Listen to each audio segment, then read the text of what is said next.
I'd love him to have a very highly paid boxing match for the money. Somebody as talented as Tom shouldn't have a piece of that money when the boxers are getting 100 times more than 100 times more. The UFC isn't paying that type of money. Get back in competing in the UFC. Dude, what a fight that would be. Seems like Francis wants to come back. But even Francis, who's like the greatest, scariest power striker I've ever seen in the heavyweight division. No one's scarier than Francis. Francis does not move like Tom Aspinall. Tom Aspinall is significantly faster than every other heavyweight. That's a real... What about Francis Ngannou? You having him? You want some?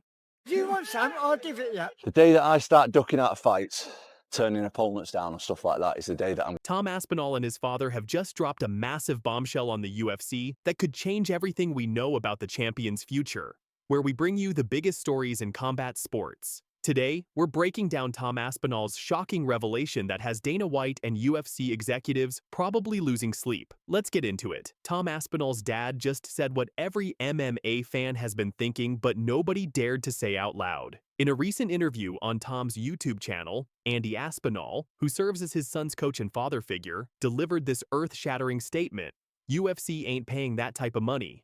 The UFC isn't paying that type of money. But wait, it gets worse for the UFC. Andy Aspinall isn't just complaining about pay, he's actively pushing for his son to leave MMA entirely for boxing, saying, quote, "I'd love him to have a very highly paid boxing match for the money. The money's there, and I don't see why somebody as talented as Tom shouldn't have a piece of that money when the boxers are getting 100 times more than 100 times more. The money. I'd love him to have a very highly paid boxing match for the money. You know, the money's there, and I don't see why somebody as talented as Tom shouldn't have a piece of that money when the boxers are getting 100 times more than 100 times more. The UFC isn't paying that type of money. If they would. Let that sink in. The father and coach of the UFC's heavyweight champion is publicly stating that boxers are making 100 times more than UFC fighters.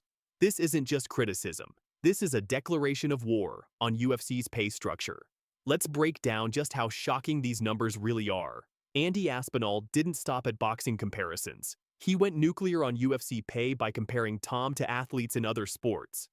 Compared to a football soccer player, an American footballer who we've talked to when we're in America, he's earning a tiny fraction of what they're earning, and he's one of the best in the world at doing what he does and not getting paid enough.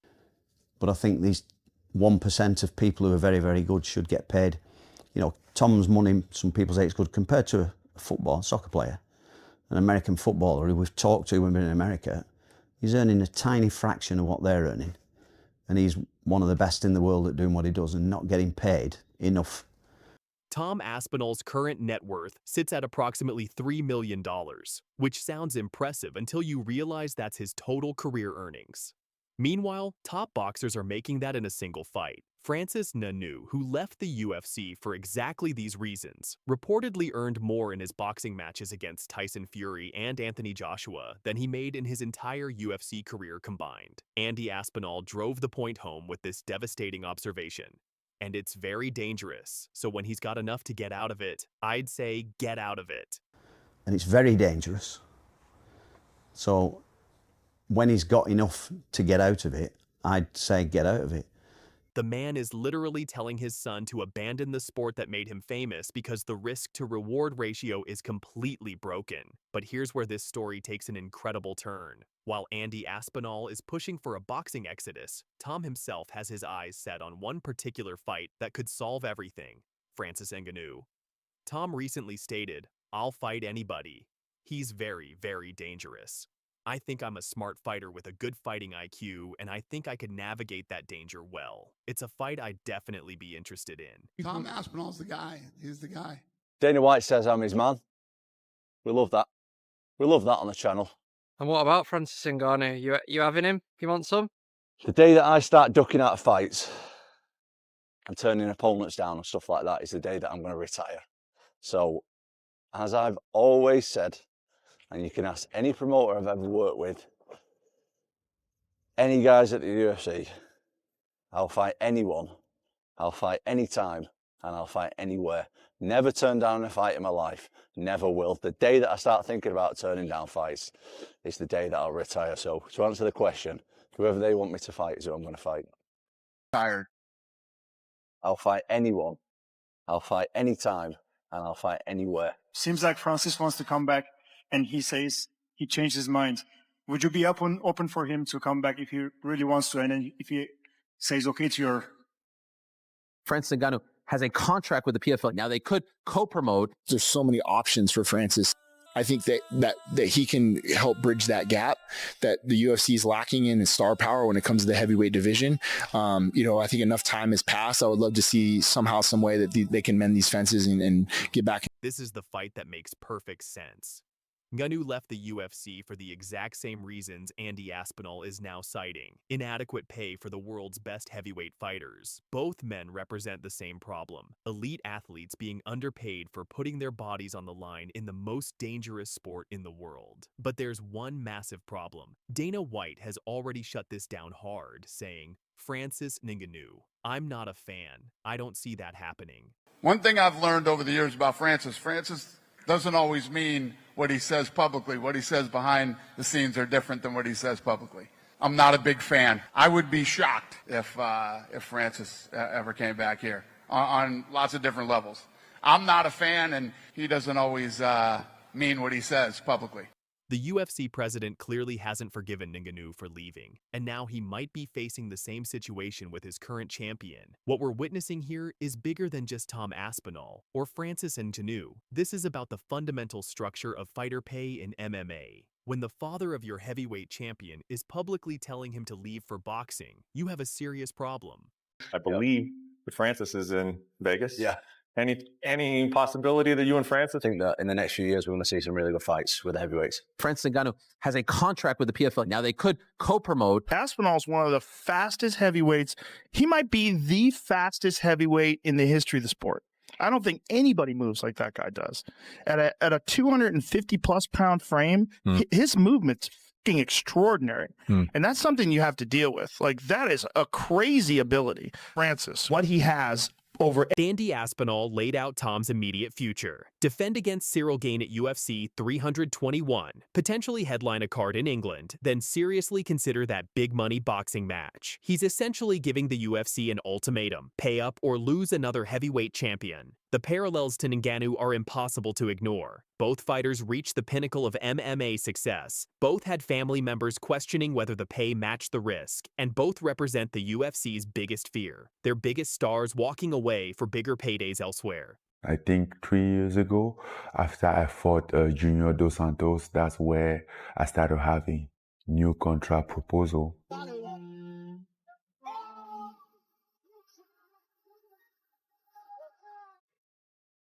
The best value that I can possibly have. Dana White and the UFC brass are in a nightmare scenario. They just lost Jon Jones to retirement, they've already lost Francis Ngannou to contract disputes, and now their current heavyweight champion's family is publicly pushing for him to leave. The writing is on the wall. Either the UFC dramatically increases fighter pay, or they're going to keep losing their biggest stars to boxing and other promotions. Andy Aspinall made it crystal clear: this is about respect, fair compensation, and recognizing that these athletes are putting everything on the line. You having him? You want some? The day that I start ducking out of fights, turning opponents down and stuff like that, is the day that I'm going to retire. I'll fight anyone, I'll fight anytime, and I'll fight anywhere. The question isn't whether Tom will eventually consider leaving. His father has already made that decision for him. The question is whether the UFC will finally address the pay disparity that's driving away their champions. This story is far from over, and we'll be following every development as it unfolds. What do you think? Should Tom Aspinall follow his father's advice and pursue boxing? Or should he stay in MMA and try to change the system from within? Let us know in the comments below, and make sure to hit that subscribe button and ring the notification bell so you never miss breaking news like this. The heavyweight division is about to get very interesting, and you don't want to miss what happens next. Thanks for watching, and we'll see you in the next one. I'd love him to have a very highly paid boxing match.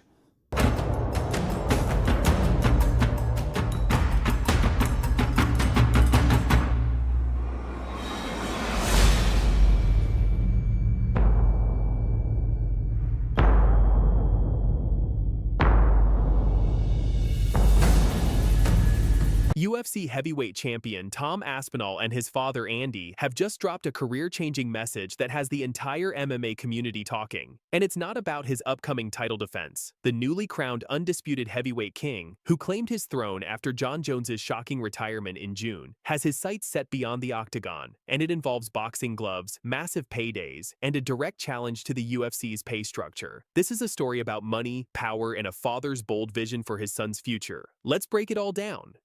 The bombshell came during a candid interview on Tom Aspinall's own YouTube channel, where his father and longtime coach Andy Aspinall didn't hold back about their plans. "I'd love him to have a very highly paid boxing match for the money. The money's there, and I don't see why somebody as talented as Tom shouldn't have a piece of that money when the boxers are getting 100 times more." Andy Aspinall. The money. I'd love him to have a very highly paid boxing match. For the money. You know, the money's there, and I don't see why somebody as talented as Tom shouldn't have a piece of that money when the boxers are getting 100 times more than 100 times more.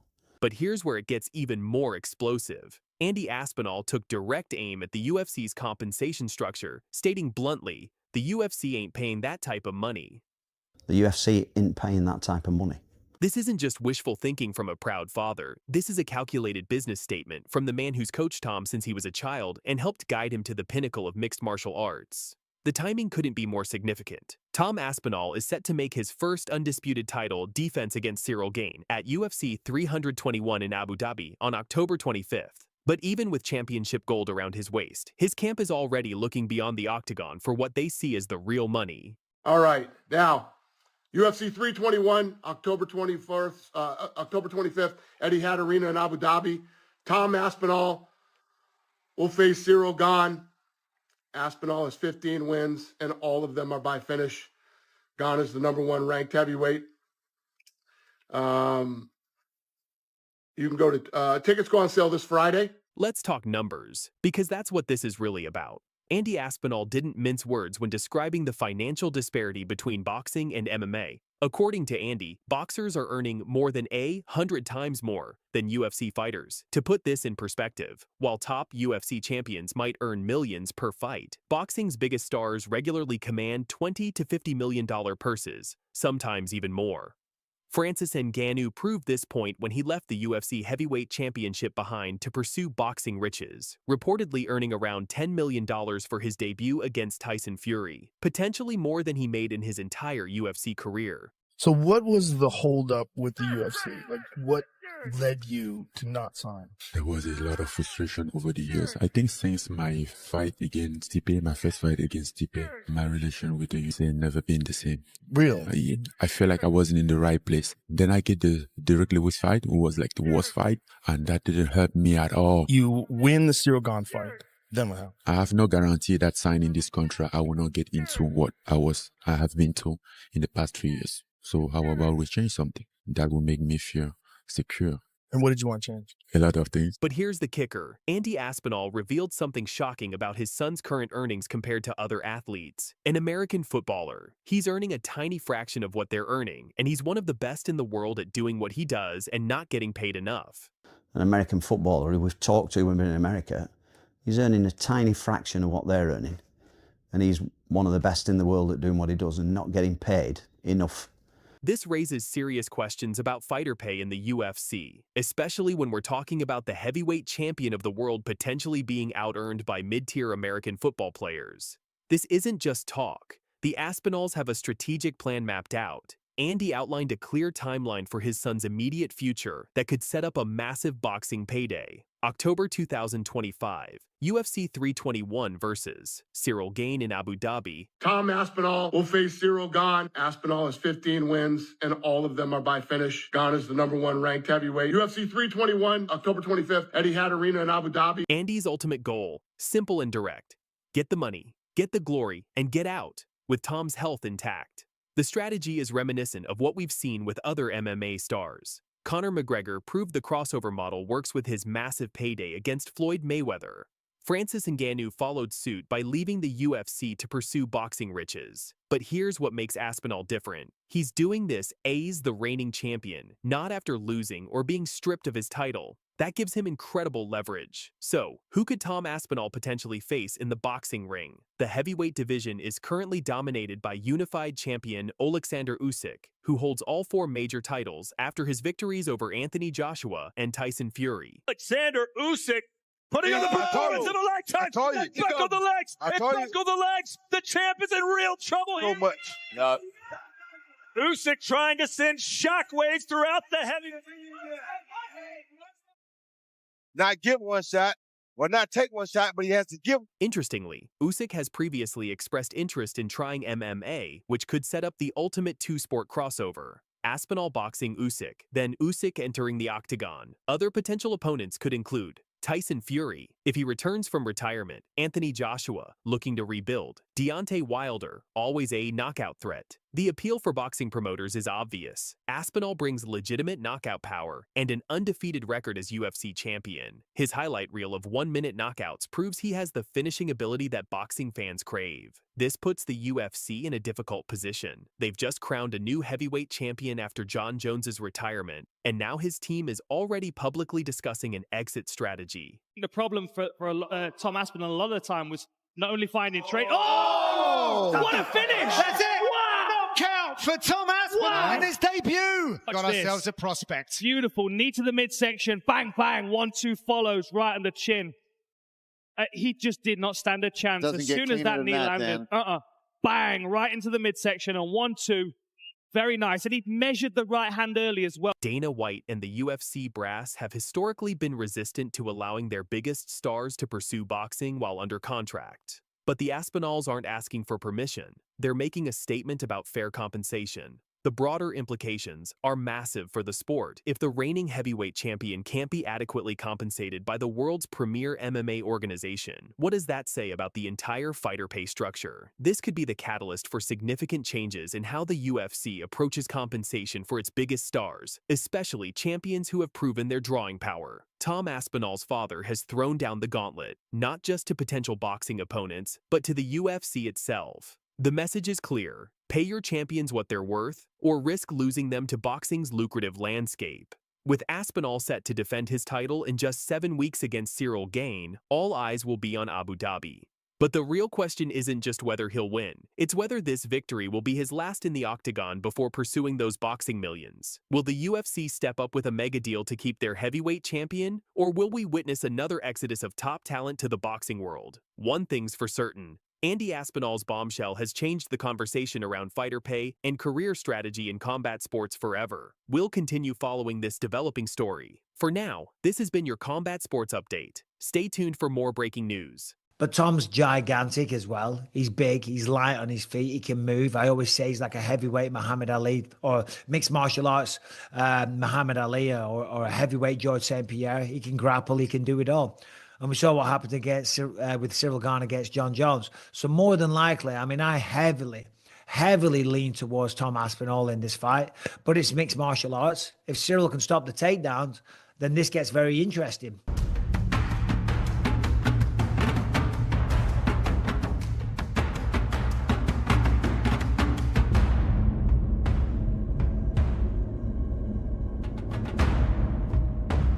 UFC legend Michael Bisping just dropped a bombshell comparison that has the entire MMA world talking. The former middleweight champion just called Tom Aspinall the Muhammad Ali of MMA. And if that wasn't enough of a warning shot to Ciryl Gane, wait until you see what Aspinall just did to a heavy bag in training that has everyone terrified. But he's the same height as me, if not an inch taller, but thick. Yeah. And I was like, fuck, you're a lot thicker than I would expect. Yeah. And the speed. Yeah. That's the thing that I'm like, okay, that's the danger. But again, grappling, he's a black belt. But Jon is fucking... That's different. Yeah. Yeah. But I don't know, man. They got to fight. But if they don't ever fight, we'll never know. Jon Jones versus Tom Aspinall. No, Jon Jones is the GOAT in my book. You know, he's one of the best. And I recently saw Aspinall fight for the first time recently. And he's a great fighter. And he's a great champion. But I think it'll be tough for me to ever say that anybody will beat Jon Jones until it happens. It's a very intriguing fight. If I had to put money on it, it'd be super hard for me to bet against a guy like Jones, just because I know the mindset that he comes in with. Not saying Aspinall couldn't get it done because of all those physical gifts that he had, but dog, Betting against a guy like that, Yeah. if he gets you on the ground, that's just a bad night. Why Michael Bisping's stunning praise for Tom Aspinall might be the most accurate comparison in combat sports history, and why Ciryl Gane should be very, very worried about UFC 321. Let's get straight to the explosive quote that has everyone talking. Michael Bisping, a man who grinded his way to the top of the middleweight division and knows what separates legends from pretenders, just made this incredible statement about Tom Aspinall.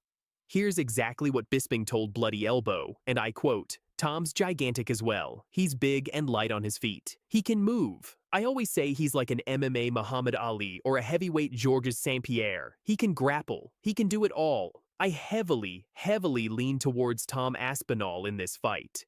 But Tom's gigantic as well. He's big, he's light on his feet, he can move. I always say he's like a heavyweight Muhammad Ali or mixed martial arts Muhammad Ali or a heavyweight George St. Pierre. He can grapple, he can do it all.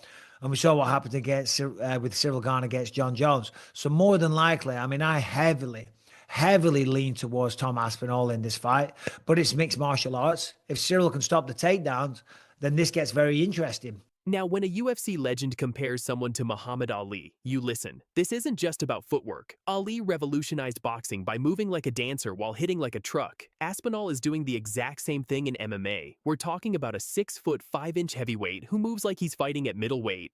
The Ali comparison goes deeper than just movement, though. Both fighters possess that rare combination of physical gifts and mental sharpness. Ali could outthink opponents just as easily as he could outbox them.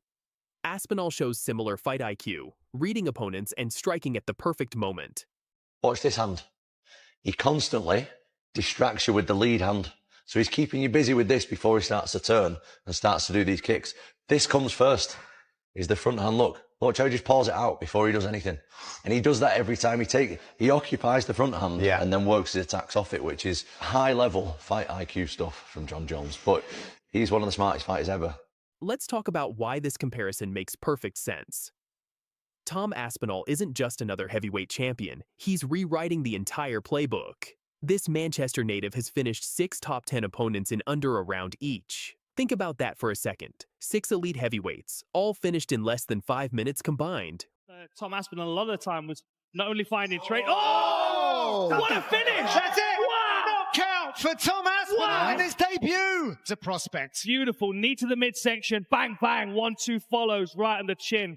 We're talking about dominant wins over Alexander Volkov, Curtis Blades, Andrei Arlovsky, and of course that stunning first-round knockout of Sergey Pavlovich that earned him the interim title. Then he avenged his only UFC loss against Blades with another 60-second knockout at UFC 304. The scary part? Aspinall moves like a middleweight trapped in a giant's body. He's got that rare combination of speed, power, and fight IQ that we haven't seen in the heavyweight division since, well, maybe ever. Can't be reckless with Curtis. Oh, can't see the big reactions. Yeah, that's Curtis a nice combination. Curtis by Blades. But the right sinks it down. Aspinall.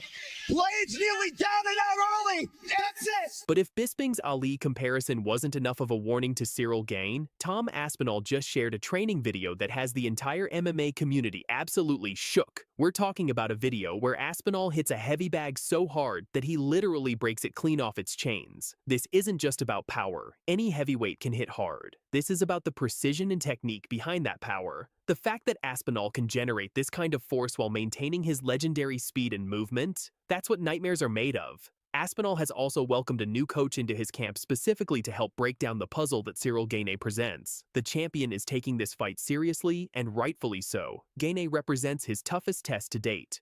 You know, there's the guys who I've trained with from my experience who in the gym are absolute killers, absolute world beaters. And they'll get in a fight and they'll just freeze up and it doesn't work like it does in the gym. They fight way worse. And there's other guys like myself, anytime there's pressure on me, that's when I've done my most devastating performances. Oh, talk's just talk to me, mate. It doesn't matter. Like at the end of the day, we're both going to take our shirts off, get a pair of gloves on and go in there and see who wins on October 25th. So it's not really going to change anything, to be honest. Now let's give credit where it's due. Ciryl Gane isn't just any challenger. This French striker has that elite footwork and striking finesse that earned him his own interim title back in 2021. He's got impressive victories over Derek Lewis, Tai Tuivasa, and Alexander Volkov.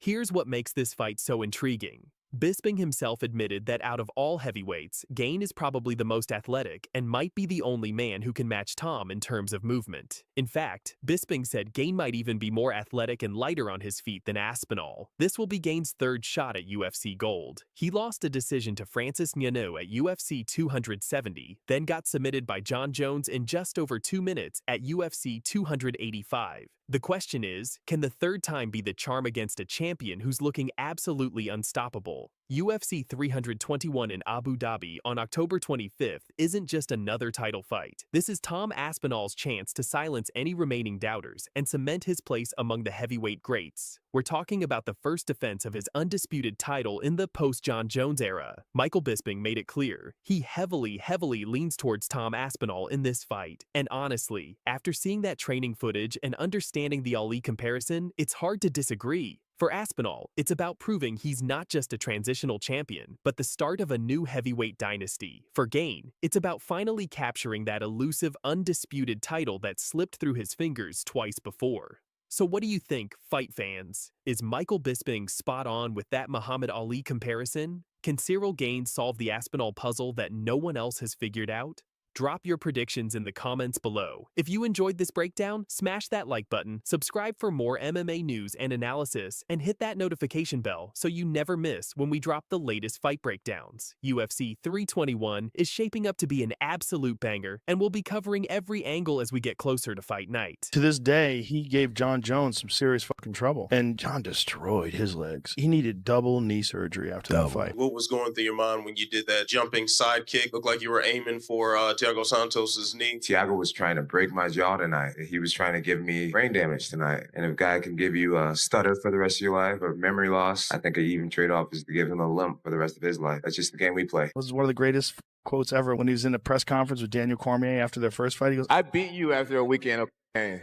And two back-to-back weekends. Game one, your ass the next. It was great. Joe Rogan's shocking revelations about Jon Jones have sent shockwaves through the MMA community. We're talking career-ending damage, bitter rivalries, and why Daniel Cormier just fired back with some brutal honesty about the so-called GOAT. This is a story that proves Jon Jones doesn't just beat opponents. He literally changes the trajectory of their entire careers. Stay tuned, because what you're about to hear will change how you view some of the biggest names in MMA forever. Thiago Santos, he ruined both his knees. Jon did. Yeah, both his knees after that fight, he had to get surgery on. He tore both of them apart. He sidekicked the fuck out of his knees. Yeah. He does the oblique kick to the thigh, too.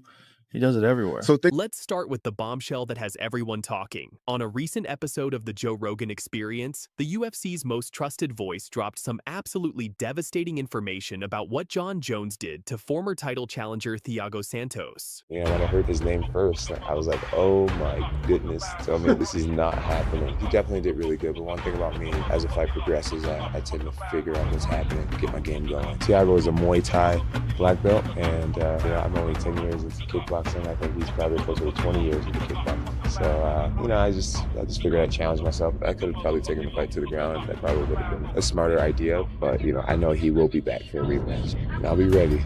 Now, most of you remember that fight from July 6, 2019. It was closer than anyone expected. Santos actually gave Jones some real trouble, and many thought he might have even won that fight. But here's what Joe Rogan revealed that will blow your mind. He gave Jon Jones some serious trouble, and Jon destroyed his legs. He needed double knee surgery after that fight. Both of his knees were destroyed. That side kick to the knees. Jon is so good at that. To this day, he gave Jon Jones some serious trouble, and Jon destroyed his legs. He needed double knee surgery after that fight. Jon just destroyed his knees. That side kick to the knees. One of his knees, they messed up. He tried to kick Jon, and Jon slid back and made a mess, and he hyperextended his leg. Both knees in one fight, and really was never the same again. Think about that for a second. Double knee surgery. Both knees are destroyed. This wasn't just a loss. This was career-altering damage that Santos is still dealing with today. And the proof is in the numbers, folks. Since that Jon Jones fight in 2019, Thiago Santos, who was once considered one of the most dangerous knockout artists in the division, has won just one fight. One. That's over 5 years of struggling to get back to where he was before stepping into the octagon with Bones. I've never met a person that actually remembers more than Rogan. We go to dinner after the fights. Yeah. And he'll be talking about events at UFC 15, and I'm like, UFC 15? Was that in 2004? This is the Jon Jones effect. He doesn't just beat you, he fundamentally changes who you are as a fighter. I want to take this time to thank Daniel Cormier for being my biggest rival and motivator. Daniel Cormier, guys, he has absolutely no reason to hang his head. He has been a model champion, a model husband, a model father, a teammate, leader, and I aspire to be a lot more like that man because he's an amazing human being. Unfortunately, we were opponents, but outside of that, he is a true champion for the rest of his life. Oh, I love it and I hate it at the same time.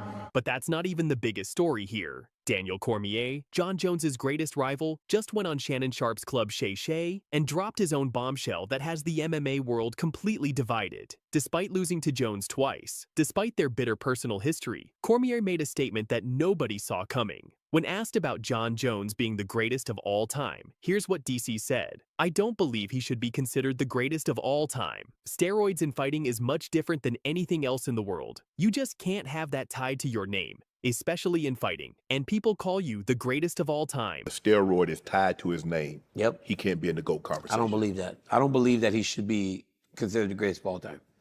I've said that. You can't, Shannon, steroids. Yes. In fighting is much different than anything else in the world. They make you stronger. They make you faster. They give you endurance. Recovery ability when you train. That's what you...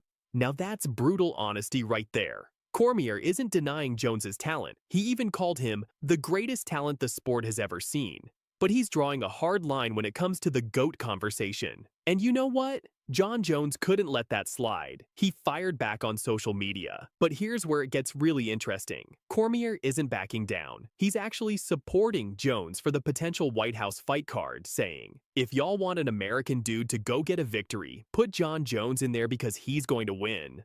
That's what he does. Secret, the whole world knows it. You're right. I say, man, y'all better put Jon Jones on there. Because right now we ain't got one American in the top 10 pound for pound. I said, if y'all want an American dude to go get a victory, put Jon Jones in there. Because he gonna win. That's what he does. Think about that. Your biggest rival, the guy who lost to you twice, is still advocating for you because he knows you're just that good. That's the ultimate respect right there. This brings us to the heart of the matter, Jon Jones's complicated legacy. On one hand, you have cases like Thiago Santos, where Jones's fighting style literally ended a man's prime years. The oblique kicks, the wrestling, the ground control. Jones doesn't just win fights, he takes years off careers. Jon Jones is the pound-for-pound best fighter in the world and the greatest fighter fucking ever. Period. End of story. This fucking guy destroyed the best heavyweight in the division. Easily made it look like nothing. Hello, Jon. I have nothing against you personally, but I just think I'm better than you. I just know that I can beat you in a fight.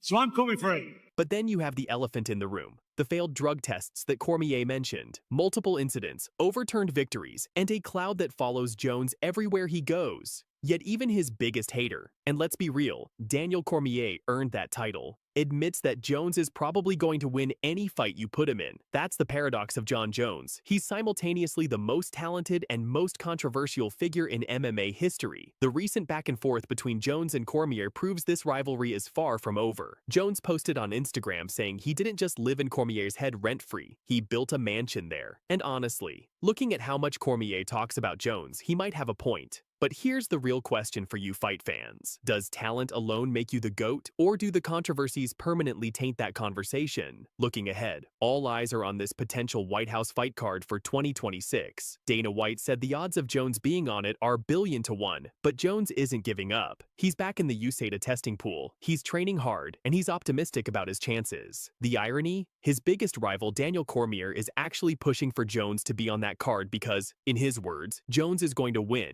and America needs that victory. Think about what that says about Jon Jones's aura. Even the guy who hates him most knows that putting Jones in there is basically a guaranteed American victory. That's the level of dominance we're talking about. Meanwhile, fighters like Thiago Santos are still dealing with the physical consequences of stepping into the octagon with this man.